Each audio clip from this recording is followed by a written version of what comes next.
काल संभाजीनगरमध्ये जिल्ह्याचे पालकमंत्री आणि आमचे सहकारी संदीपान भुमरे यांची उमेदवारी जाहीर झालेली आहे। 25 तारखेला सकाळी 11 वाजता त्यांचा फॉर्म भरायला स्वतः मुख्यमंत्री साहेब येणार आहेत। उदय सामंत असतील, शंभूराजे देसाई सुद्धा असतील। रॅलीने ही मिरवणूक क्रांती चौकपासून सुरू होईल।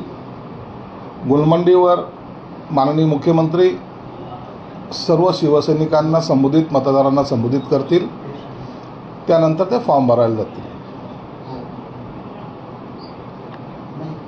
रत्नागिरी सिंधुदुर्गमध्ये जी काही शिवसैनिकांची नाराजगी आहे, आपल्या माध्यमातून जे कळालं की त्यांनी नाराजी व्यक्त केली, त्या संदर्भामध्ये सुद्धा एकनाथ शिंदे साहेबांनी अनेक जे काही महत्त्वाचे पदाधिकारी आहेत त्यांच्याशी चर्चा करण्याचं मनोदय व्यक्त केलेलं आहे। त्यांच्याशी ते चर्चा करतील। एक मात्र निश्चित आहे, शिवसेना ही नारायण राणे साहेबांसोबत आहे।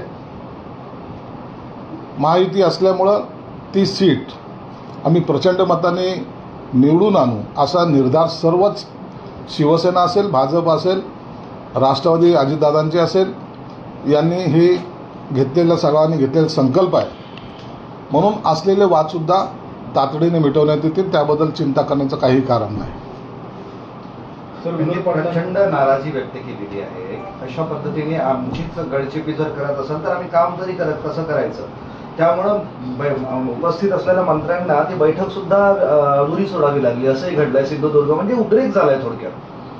नाही, काही नाराजगी असते, उमेदवारी डिक्लेअर झाल्यानंतर काही अंशी नाराजगी असते, ते नाकारता येत नाही। परंतु त्या नाराजीचा अर्थ असाही नाही की त्या उमेदवाराच्या विरोधात प्रचार करणं। त्याची दखल माननीय मुख्यमंत्री साहेबांनी सुद्धा घेतलेली आहे। मिलिंद नार्वेकरांना नाही असं नाही, 11:30 मिलिंद नार्वेकरांना नाराजी आहे। 5 मिनिटं थांबा। काय ऑनलाईन थांबावं सांगितलं सगळ्यांना फोन तरी सुरू करून देतो। तुमच्यासाठी सुद्धा आम्ही अर्धा तास थांबलोय। वेडायस का तू? आपण काय करतो? थांबलोय काय ते नाव लोक मिलिंद नार्वेकर यांना तुम्ही ऑफर दिलेली आहे, अशा पद्धतीची चर्चा आहे। त्यांना दक्षिण मुंबईची जागा आपण देणार आहात लोकसभेसाठी, आणि त्यामुळं आता पुन्हा एकदा शिवसैनिकांमध्येही गोंधळ आहे आणि खरंच ही इन्कमिंग होणार आहे का तुमच्याकडे, असाही प्रश्न उपस्थित केला जातोय।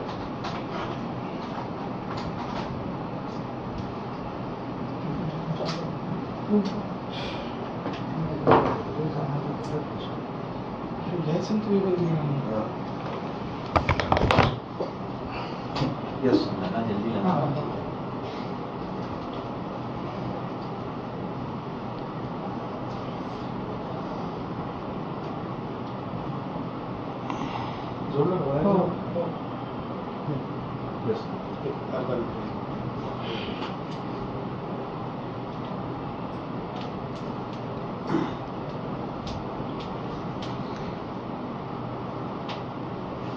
शिरसट सर बोलत आहेत, फ्रेम ऑन आहे।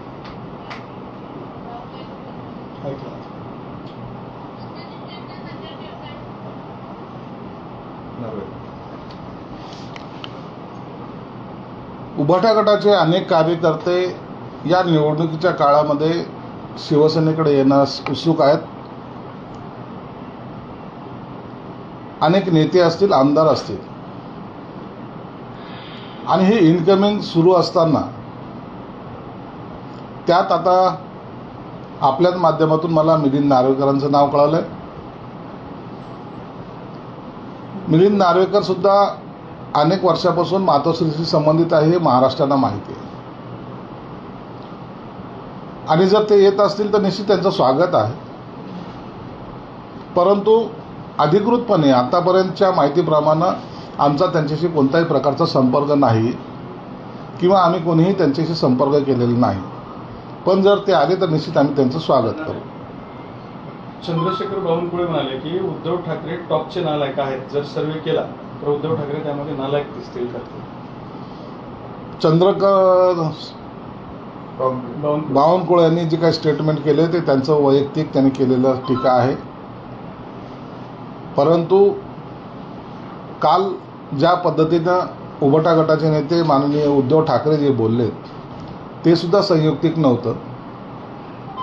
माझ्या मुलाचा मुख्यमंत्री बनवण्यासाठी देवेंद्र फडणवीस साहेब त्याला तयार करतायत याचा अर्थ सर्वसामान्य शिवसैनिकाला कळलेला नाही. मुलाला मुख्यमंत्री करण्यासाठी जर देवेंद्र फडणवीसाकडे जर तुम्हाला जर क्लास घ्यावा लागत असतील तर तुमच्याकडे असलेल्या इतर कार्यकर्त्याने कोणाच्या तोंडाकडे पाहावं हा सुद्धा प्रश्न आता उपस्थित होत चाललेला आहे. म्हणून हे राजकारण पक्ष पातळीवर न जाता हे राजकारण आता कुटुंबापर्यंत मर्यादित होतंय. माझ्या कुटुंबाची जबाबदारी कोण घेईल, त्यांच्याबरोबर मी युती करेल असा जर तुमचा समज असेल तर तोही मला वाटतं शिवसैनिकाला रुचणारा नाही. ज्या स्वाभिमानानं ज्यांना विरोध करून ही शिवसेना उभी राहिलेली आहे त्यांच्याबरोबर केलेली युती हीच लोकांना मुळात पसंत पडलेली नव्हती. आणि त्याच्यानंतर तुम्ही सुद्धा युती करून त्यांच्याच मांडीवर जाऊन जे बसला त्याच्यामुळं तुमच्याबद्दलची असलेला विश्वास हा आता गमावलेला दिसतोय. एक काळ असा होता की तुमच्याबद्दल किंवा इतरांबद्दल सुद्धा बोलायची हिंमत नव्हती, पण आता प्रत्येकजण तो तुमच्यावर कॉमेंट्स करायला लागला. याचा अर्थ असा होतोय की तुम्ही तुमची नैतिकता गमावलेली आहे. उद्धव ठाकरेंना भ्रमिष्ठ तुम्ही म्हणाला होता, त्यावर अंबादास दानवेंचं म्हणणं आहे, तुम्ही म्हणजे तुमचे पक्षनेते की उद्धव साहेबांना तुम्ही भ्रमिष्ठ म्हणत असाल तर मग तुम्ही महाभ्रमिष्ठ आणि ठार वेडे झालेला आहात. हे काय उत्तर झालं का? त्याच्याच मांडीवर जाऊन जे बसला त्याच्यामुळं तुमच्याबद्दलची असलेला विश्वास हा आता गमावलेला दिसतोय. एक काळ असा होता की तुमच्याबद्दल किंवा इतरांबद्दल सुद्धा बोलायची हिंमत नव्हती, पण आता प्रत्येकजण तो तुमच्यावर कॉमेंट्स करायला लागला. याचा अर्थ असा होतोय की तुम्ही तुमची नैतिकता गमावलेली आहे. उद्धव ठाकरेंना भ्रमिष्ठ तुम्ही म्हणाला होता, त्यावर अंबादास दानवेंचं म्हणणं आहे, तुम्ही म्हणजे तुमचे पक्षनेते की उद्धव साहेबांना तुम्ही भ्रमिष्ठ म्हणत असाल तर मग तुम्ही महाभ्रमिष्ठ आणि ठार वेडे झालेला आहात. हे काय उत्तर झालं का? एकीकडे म्हणायचं की आम्ही आमचं बंद खोलीत चर्चा केली, तिथं आम्हाला वेगळं आश्वासन दिलं होतं. दुसरीकडे सांगायचं देवेंद्र फडणवीस साहेबांनी वेगळं आश्वासन दिलं होतं आणि त्याला खोली म्हणू नका, त्याला मंदिर म्हणा. मग त्याला मंदिर म्हणलं तर ते मंदिर सोडून मातोश्री जाण्याचं कारण काय, हाही मोठा प्रश्न उपस्थित होतो. जर ज्याला आपण आदर्श स्थान किंवा आपलं मंदिर म्हणतो ते मंदिर सोडून आपण मातोश्री 2 जातो आणि चर्चा करायला मातोश्री 1 येतो.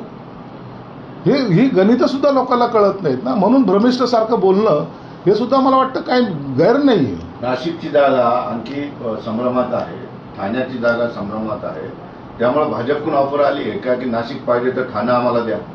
अशी कोणती भाजपकडून ऑफर आलेली नाही. नाशिकची जागा ही शिवसेनेची आहे, ती शिवसेना लढवणार आहे, हे निश्चित झालेलं आहे. यावर कोणताही संभ्रम नाही. उमेदवारची घोषणा कदाचित उद्या परवापर्यंत होईल. हा वेळ यासाठी लागतोय की ही 5व्या टप्प्यातली जागा आहे आणि 5व्या टप्प्यातलं मतदान हे 20 मेला आहे. म्हणून त्याच्यासाठी असलेला कालावधी पाहता उद्या किंवा परवापर्यंत ही जागा डिक्लेअर होणार. उद्धव ठाकरेंना पुत्रप्रेम आहे. ज्या उद्धव ठाकरेंनी चोरून मंत्रीपद घेतलं, उद्धव ठाकरेंनी मुख्यमंत्री झाल्यानंतर पहिलं मुलाला मंत्री केलं. 2.5 वर्षात 2च तास मंत्रालयात आलेला मुख्यमंत्री, महाराष्ट्राच्या इतिहासातील पहिला निष्क्रिय मुख्यमंत्री बावनकुळेंचंच म्हणणं आहे. नाही, याच्याबद्दल तर शरद पवार साहेब पण बोललेत ना. त्यांनी जे पुस्तक लिहिलं त्या पुस्तकामध्ये सुद्धा त्यांनी हे सांगितलं की उद्धव ठाकरे साहेब हे मंत्रालयात केवळ 2 वेळा आलेले, त्याचा उल्लेख त्यांनी त्यांच्या पुस्तकात केलेला आहे. आणि मग ज्यांच्याबरोबर युती आहे त्यांनी जेव्हा तुमच्याबद्दलचं असं स्टेटमेंट केलं तर मग बावनकुळेंनी केलेलं स्टेटमेंट काही गैर नाही, ती सुद्धा वस्तुस्थिती आहे. मग अशी वस्तुस्थिती आपल्याला नाकारता सुद्धा येणार नाही.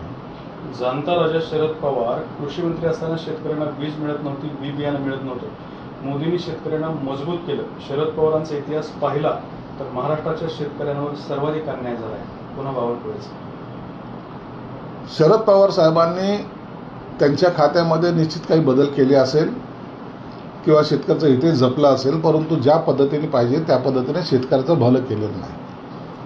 त्याचा परिणाम जर पाहिला तर आज शेतकरी असेल किंवा इतर जो काही शरद पवारांना मानणारा वर्ग होता हा त्यांच्यापासून दूर झालेला आहे. ज्याला आम्ही जाणता राजा म्हणायचो, ज्यांना आम्ही सर्व क्षेत्रातला ज्ञानी म्हणायचो, त्यांनी शेतकऱ्यांसाठी काही केलं नाही. हा रागसुद्धा शेतकऱ्यांच्या मनामध्ये आहे. त्याचे आता परिणाम ज्या ज्या ठिकाणी आता शरद पवार साहेब जात आहेत त्या ठिकाणचे सभा जर तुम्ही जर पाहिल्या तर त्याला मिळणारा प्रतिसादावरून आपल्या लक्षात येईल. देवेंद्र फडणवीसांनी ट्विटरवरून उद्धव ठाकरेंना प्रत्युत्तर दिले. बाळासाहेबांचे विचार त्यागले, त्यांचा आदर करू शकलो नाही, दररोज एक एक कपोलकल्पित कथानक तयार करून कुणाची दिशाभूल करत आहात. महाराष्ट्राचा विकास ही काही सलीम जावेदची स्क्रिप्ट नाही. आता ही लोकसभेची निवडणूक आहे. या निवडणुकीमध्ये काय बोललं पाहिजे हे एकदा ठरवा ना. तुम्हाला घरगुती भांडण करायचं आहे का, नळावरचं भांडण करायचं आहे का, माझा नंबर पाहिला माझा नंबर पाहिला असं काही करायचं आहे का, देशाच्या हिताचं काही बोलायचं आहे, तुम्हाला विकासावर काही बोलायचं आहे का नाही बोलायचं, इतर देश आपल्या देशावर होणारं आक्रमण त्याच्यावर काही बोलणार आहात का. मोदी साहेबांनी जर ते सांगत असतील की होय आम्ही 370 कलम रद्द केलेलं आहे, आम्ही समान नागरिक कायदा लागू करतोय, आम्ही राम मंदिर बनवलं आहे, त्याच्यावर काही उत्तर तुमच्याकडे आहेत का, त्याच्यावर तुमचे काही प्रश्न आहेत का. हे प्रश्नाला बगल देऊन आता कौटुंबिक भांडण हे लोकसभेच्या तोंडावर तुम्ही करताय. याचा अर्थ असा होतोय की तुम्हाला त्या महागाईबद्दल, त्या असलेल्या विकासाबद्दल काही देणं घेणं नाही. मला आमचं कुटुंब पाहायचं आहे हे जर तुमचे विचार असेल तर हे सर्वसामान्यांना कसे परवडतील. म्हणून देवेंद्र फडणवीस साहेबांनी जे काय ट्विट केलेलं आहे त्यांनी हेच सांगितलं आहे की तुमचा कल हा तुम्ही तुमची साईड चेंज करून आता घरापर्यंत आलेले आहात आणि यालाच भ्रमिष्ठपणा म्हणतात. हे जे त्यांनी वाक्य वापरलेलं आहे या अर्थाने ते योग्य आहे. दुसरा एक मुद्दा असा आहे की अजित पवार सातत्याने एक मुद्दा बाहेर आणतात. 2019ला भाजपसोबत जाण्यासाठी अमित शहाची आणि शरद पवारांची एका मोठ्या उद्योगपतींच्या घरी बैठक झाली होती आणि ही बैठक झाल्यानंतर पुन्हा जेव्हा शरद पवार मुंबईला आले त्यावेळेला त्यांनी शब्द फिरवला असं सुद्धा अजित पवार सांगतात. त्याला प्रतिक्रिया देताना शरद पवार म्हणाले की चर्चा होत राहतात पण अंतिम रिझल्ट काय होता. आणि अजित पवार त्यावर असं म्हणत होते की अमित शहानी म्हटलं होतं शब्द दिला तर तो पाळा, म्हणून मी पहाटेच्या शपथविधी घेतला. नक्की आहे ते. यांच्या बैठका अनेक वेळा झालेल्या आहेत, अनेक वेळा बैठक झाल्या. तर ह्या बैठका आपण किती जरी म्हणलं की ऑफ द रेकॉर्ड बैठक होत्या किंवा गुप्त बैठक होत्या, आजचा जमाना हा ॲडव्हान्स झालेला आहे. प्रत्येक ठिकाणी हा CCTV फुटेज मिळू शकतं, सर्व मिळू शकतं, काढायचं तर सर्व निघू शकतं. परंतु तिथं दिलेला शब्द, तिथं बोललेलं वाक्य, शरद पवार साहेबांबद्दलचं लोकांमध्ये हा जो काही समज आहे तो पुन्हा त्यांनी सिद्ध करून दाखवला की शरद पवार पूर्वेला जायचं असेल तर पश्चिमेला चाललो म्हणून सांगतात. ही त्यांची जी काही पहिल्यापासूनची नीती आहे, म्हणून त्यांच्यावर कोणी विश्वास ठेवत नाही.